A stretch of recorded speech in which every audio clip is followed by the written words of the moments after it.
به نام خدا، مریم صابری هستم، رئیس هیئت شطرنج شهرستان دنا. امروز پنجشنبه 11 اردیبهشت ماه به مناسبت ولادت حضرت معصومه و روز دختر، هیئت ما میزبان مسابقات شطرنج شد که در این مسابقات به نفرات اول تا سوم جوایزی همراه با حکم قهرمانی اهدا شد.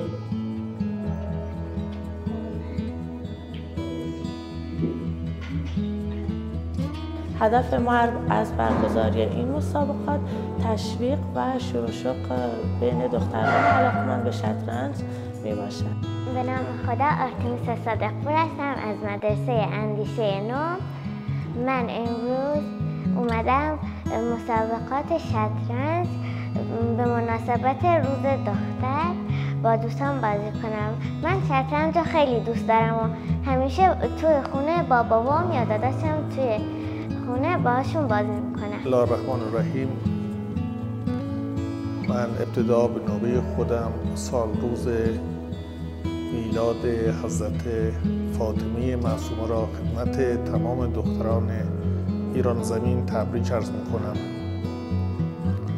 و تشکر ویژه میکنم از دوست عزیزمون جناب آقای کریمیان که زحمت کشیدن در شهر با فرهنگ و مردمان سخت کوش سیسخت اولین دوره مسابقات شطرنج مخصوص دختران این سرزمین را برگزار بکند و امیدوارم که ما شاهد باشیم که همه ورزش ها در استان ما علل خصوص ورزش شطرنج در گوشه و کنار استان ما در همه شهرستان ها، همه قسمت های استان ما توسعه پیدا بکند و دختران ما آن چیزی را که مستحق هستند و اون جایگاه هایی که در کشور مستحق هستند در اون جایگاه ها قرار بگیرند. به نام خدا، من سنا حسینی هستم، کلاس پنجم از مدرسه اندیشه نو.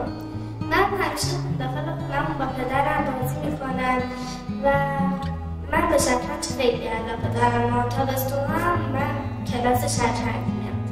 مورد علاقه من وزیره و من همیشه کیشومات کردم با وزیر و کیشومات نردبانی رو خیلی دوست دارم.